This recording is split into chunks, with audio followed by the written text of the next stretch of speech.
Okay, so this is a video response to Boogie 2988's video about technology, computers, and all that kind of stuff. And I'll put a link to it in the description down here. Um, that in case people are coming to my channel and they can go and see what it is I'm talking about. Boogie's talking about how things have progressed in technology with computers and TVs and all these types of things in his lifetime, and he mentions that he's 38. Well, I got you beat, Boogie. I'm 46, so I'm a long-time subscriber to your channel. I voted for you for King of the Web pretty much every day, and so congratulations on being able to use that money to get that new system that you talked about. And I have some memories of the things that you were talking about. You mentioned the TV. Your first TV that you guys had when you were a kid was, as you described it, a piece of furniture. And we had the exact same thing. I mean, I think that at that time they were all basically a big wooden box with a TV screen in it, and you could put stuff on top of it. I remember, some people, when they'd have those kind of TVs and the TV would die, they'd get a smaller TV that had, come out, and they'd set it on top of the big wooden box TV and be watching that. They just use the broken one, like you said, as a piece of furniture to hold the other TV. And I remember ours was a Zenith, and it was one of the first ones that had a remote control. And for the younger people out there that want to know why it's called a clicker, that we call a remote control a clicker now, it comes from that, because the first remote controls actually had buttons on them that were mechanical, and there were springs and pieces of metal in there, and when you would push a particular button for the volume or channel, it would actuate a piece of metal in there that would make a sound, and the frequency is what the TV would pick up to either change the channel or the volume, etc. So you could actually come in with a ring of keys and just start shaking them in the room, and the TV would start freaking out. The volume would start going up and changing channels and everything, and sometimes it would turn itself off, and so that's why they call it a clicker, because it actually sounded like when you would press a button, it would make that clank sound. So I don't know if that may be before your time, Boogie, but that's what I remember. And then I remember with computers, you said your first video game console was a Atari 2600, and I actually started with most people probably won't remember this, but it was just Pong, and it was just two paddles on the console. It had 4 different types of games. I think you could play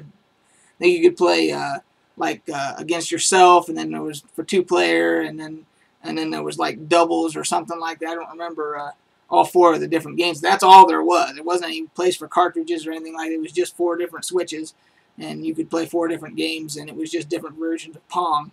And then of course came the 2600, and I actually started with not Commodore 64, Intellivision. Matter of fact, I still have an Intellivision that still works, and played a lot of games on that, and then Atari 2600, and then moved into the Commodore 64 when that came out. That was like, like you were saying, stuff that blew you away. It was when the Commodore 64 came out, and you could actually buy games on a disc and put them in there and play games and everything else. And then if you wanted to create a program, I mean, it was in BASIC, and everybody, kind of had to learn on the fly, how to do basic programming and things like that. And you could learn how to do little simple programs and things like that, all on the same thing. That was awesome. And I started with gaming with Dungeons and Dragons on paper and pencil, and I remember on Commodore 64 they actually had it was called the Gold Box series of games that were based on Dungeons and Dragons Forgotten Realms world, and the very first one was called Pools of Radiance.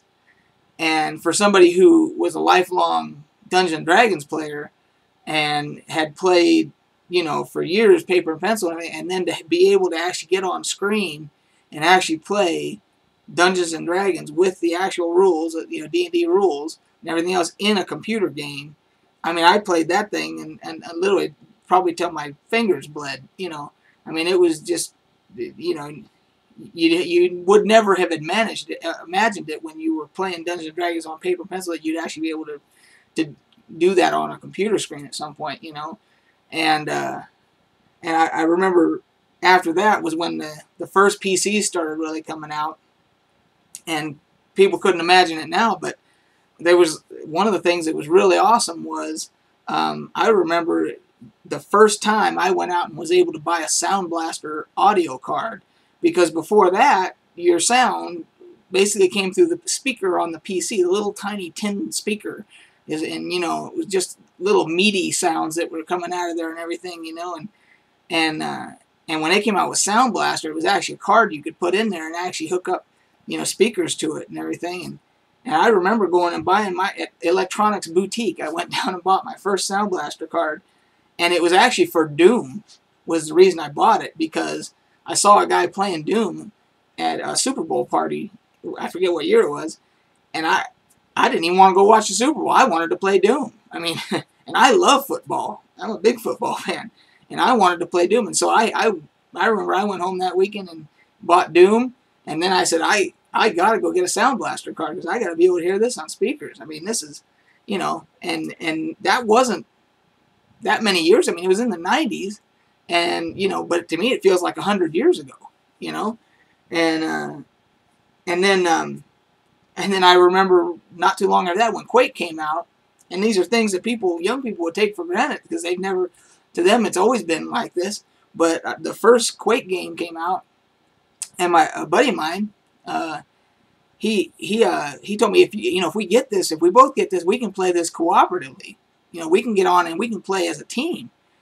And I was like, say what? And he's like, yeah, as long as you got a modem, he goes, we can just dial in and play on the same game and play as a team against against all the NPCs and everything. And I was like, right on, let's do it. So we got the headsets and everything, and one of my best gaming memories was playing that game, and he and I are in there's a level, if anybody's played it, they would remember this.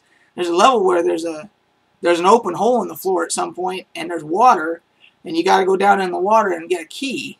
It was either a silver key or the gold key or whatever it was, and you had to come back up, you know, and you needed that to be able to progress on. And we're on the headsets, and he tells me, he says, okay, well, wait here, watch my back. I'm going to go down and get the key. And so his character jumps, I'm watching on screen, his character jumps in the water. Next thing I see is you know, all this noise and shit blowing up and stuff. I mean, stuff's blowing up through the water and everything else. And next thing I see, and he's on the headsets with me, yelling at me, going, holy crap, holy crap. And he comes, and then his character comes jumping out of the water backwards, and shit's chasing him. You know, I mean, monsters are chasing him. And I mean, this is stuff that you would have never, you just take it for granted now that, you know, but we laughed after we finally killed everything. We were laughing on the headsets for 20 minutes at that shit, you know, and we were cracking up, you know, because I'm sitting here, you know, I'm watching his back, you know, and then next thing you know, shit just goes sideways, and he comes out, and monsters are coming out. I mean, it was one of the greatest memories in gaming I still have, and you know, that was not that many years ago, and it was like, everybody would think that's so primitive now if they looked at it now, you know, but it was, man, that was fun. And so yeah, I'm right there with you, Boogie. You know, as far as it blows me away, like some of the stuff, you know, like now I've got my computer I'm talking to you guys on, and then right over here you can't see it, but I got another monitor and another PC, and so if I play World of Warcraft or whatever, I'm dual boxing. You know, I got 2 accounts, and I can dual box, and you know, with my 90, I can run a lower level character through dungeons all I want because I'm dual boxing. And you know, 10, 15 years ago, you know, no one would have thought that, you know, you're going to be playing 2 accounts on 2 separate computers in the same room with 2 different I mean, you know, it just wasn't heard of. And now we take it all this stuff for granted. So anyway, Boogie, I'm right there with you on this, and So good luck with the channel, the new channel, Boogie Plays. I'll be subscribing, and have a good one.